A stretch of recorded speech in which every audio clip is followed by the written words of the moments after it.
গাজীপুরের টঙ্গী থেকে সম্প্রতি নিখোঁজ হওয়ার একদিন পর পঞ্চগড় থেকে হাত পা বাঁধা অবস্থায় উদ্ধার হন মুফতি মহিবুল্লাহ মাদানী।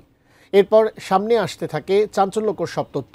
কিভাবে তাকে অপহরণ করা হয় এবং শারীরিক নির্যাতন চালানো হয় তার রোমহর্ষক বর্ণনা দিয়েছেন তিনি নিজেই, যাতে উঠে আসে ইসকন সংশ্লিষ্টতার ভয়ঙ্কর তথ্য। শুধু তাই নয়, বিষয়টি নিয়ে এবার কথা বলেছেন জনপ্রিয় ইসলামী স্কলার শায়খ আহমদুল্লাহ। দেশ থেকে উগ্রবাদী সংগঠন ইসকন নিষিদ্ধের দাবি জানিয়েছেন তিনি। বিস্তারিত জানাচ্ছেন এসআই রাজ। প্রতিদিনের মতোই ফজরের নামাজ পড়ার পর হাঁটতে বের হলে একটি অ্যাম্বুলেন্সে 5 জন এসে চোখমুখ কালো কাপড় দিয়ে বেঁধে অজ্ঞাত স্থানে নিয়ে যায় গাজীপুরের টঙ্গী টি&টি কলোনির বিটিসিএল মসজিদের পেশ ইমাম ও খতিব মুফতি মহিবুল্লাহ মাদানীকে। বুধবার সকাল 7টার দিকে তিনি নিখোঁজ হন। পরে বৃহস্পতিবার সকাল 6:30টার দিকে পঞ্চগড় সদর ইউনিয়নের সীতারাম হেলিপ্যাড এলাকায় পঞ্চগড় বাংলাবান্ধা মহাসড়কের পাশ থেকে তাকে উদ্ধার করা হয়।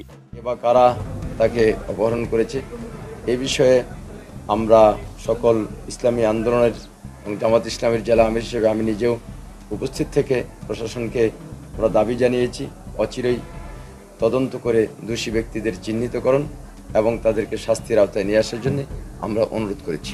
নতুন বাংলাদেশ গড়তে এলো জুলফিকার স্টিল।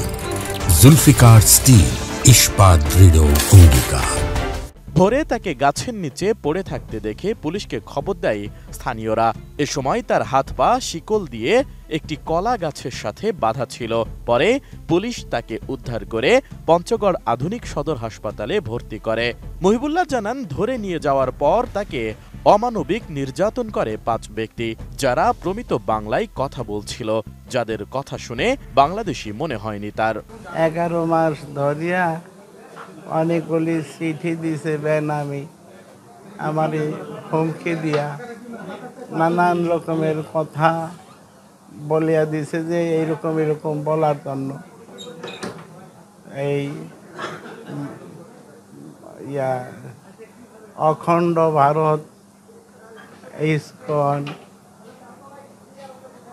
এর পক্ষে কথা বলার জন্য, বাংলাদেশে ধর্মভিত্তিক দলগুলির বিরুদ্ধে কথা বলার জন্য, বিএনপি এনসিপি এদের বিরুদ্ধে কথা বলার জন্য, আর মুসলমান মেয়েরা হিন্দু ছেলেদের সাথে প্রেম করতে কোনো বাধা নাই, এগুলি মিম্বরে বসে তুই বলবি। 21 তারিখের চিঠি, এটার মধ্যে লেখছে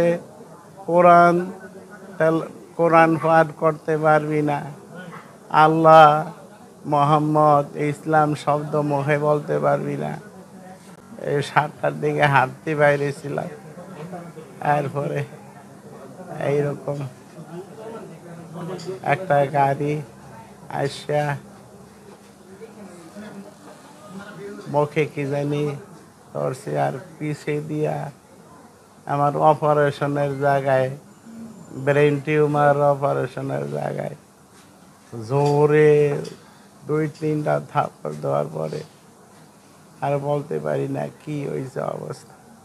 খালি এইটুকু অনুভব করছি যে মানে যদি কই নেয়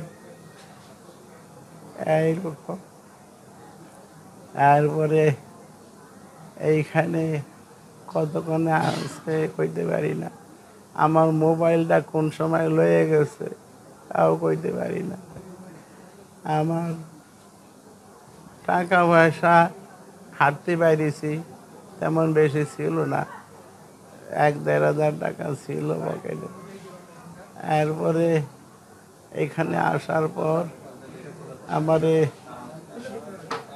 অনুভব করতেছি যে পানির কাঁচের বোতলে পানি ভরিয়া, এরপরে আমার 2 উরু 2 হাতের ডেনা অনেক মারছে, তারপরে আমার কোমরে অনেক পাড়াইছে, আমারে উলঙ্গ করিয়া ফেলাইছে, আমার মাথায় অনেক জোরে জোরে থাপড় দিছে।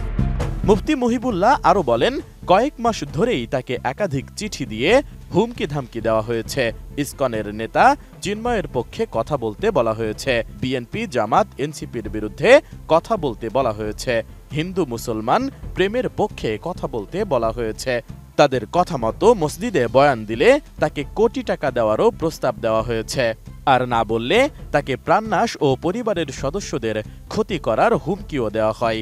কিন্তু ধারণা করা হচ্ছে সে কথা না শোনার কারণেই হয়তো তাকে ধরে নিয়ে যাওয়া হয় এবং অ্যাম্বুলেন্সে তুলে তাকে বিবস্ত্র করে মারধর করে তারা।